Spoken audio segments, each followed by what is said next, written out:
¿Alguna vez has visto un jugador tan dominante que incluso LeBron James tendría miedo de enfrentarlo en la cancha? Sería un tipo que midiera 2,08 metros, pesara más de 200 kilos y pudiera jugar en la NBA. Si pensabas que jugadores como Shaquille O'Neal, Dennis Rodman, Yao Ming o Wilt Chamberlain eran dominantes por su tamaño, solo quédate en este vídeo y espera escuchar la historia de este monstruo de la NBA. Este es el tipo más grande que el mundo jamás haya visto tocar un balón de baloncesto, con la capacidad de tirar como Curry y regatear como Iverson. Para ser honesto, nunca he visto a nadie como Troy Scalade Jackson. Si bien probablemente nunca hayas oído hablar de Troy, definitivamente has oído hablar de su hermano mayor Mark Jackson, ex estrella de la NBA y actual comentarista de la misma. ¿Cómo es posible que su hermano mayor, con 20 centímetros menos, haya llegado a la NBA y no haya llegado Troy?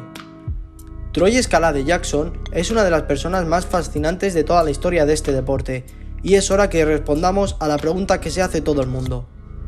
Troy era amante del baloncesto desde los 10 años, practicaba y jugaba día y noche en el parque de su barrio en Nueva York, y mientras él era solamente un niño corpulento que se divertía jugando al baloncesto, su hermano estaba en el camino de la NBA.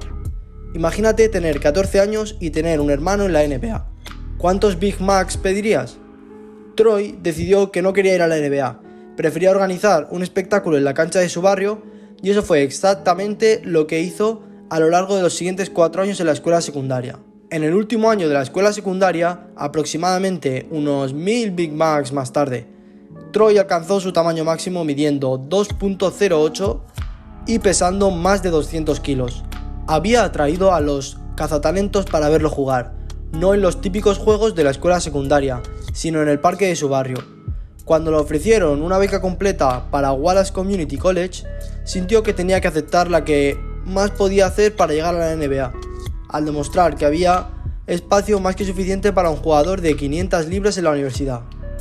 Troy superó con creces las expectativas. Si bien no estaba jugando en los niveles más altos de baloncesto universitario, Troy sobrepasaba por completo los múltiples jugadores que lo defendían, consolidándose como un jugador espectacular. Todo jugó un papel en convertirse en el favorito de los fans, y todo lo que hizo tan grande también lo llevó a su mayor tragedia. A pesar de todo su talento, no había escapatoria a lo inevitable. Al envejecer, los problemas de peso de Troy llamaron a su puerta. Sería el profesor el que había notado que el peso ya no le ayudaba de la misma forma que antes, y preocupado por cómo estaba afectando al peso de su desempeño, el profesor trató de empujar a Troy a un estilo de vida más saludable. Al no poder mantener el peso que perdería durante el verano, acudió a su hermano Mark en busca de ayuda, y los dos decidieron simplemente aceptar el hecho de que Troy nunca estuvo realmente interesado. ¿Y cómo puede ser esto posible? Todo el potencial del jugador se estancó.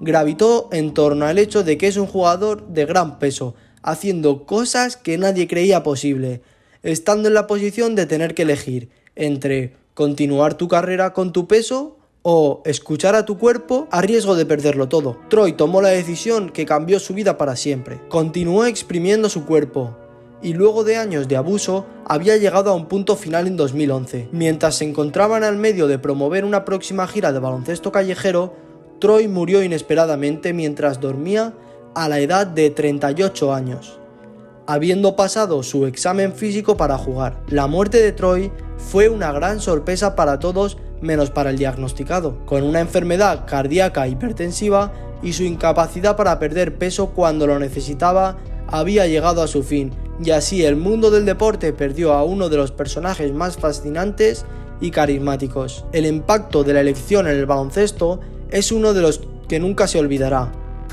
Era claramente un hombre con las conexiones, la habilidad, el impulso y el talento para llegar a la NBA, y todavía más allá, y hizo lo que realmente amaba hasta la muerte. Murió siendo el gigante noble que realmente solo quería entretener, y hoy en día se le recuerda como una leyenda del baloncesto callejero.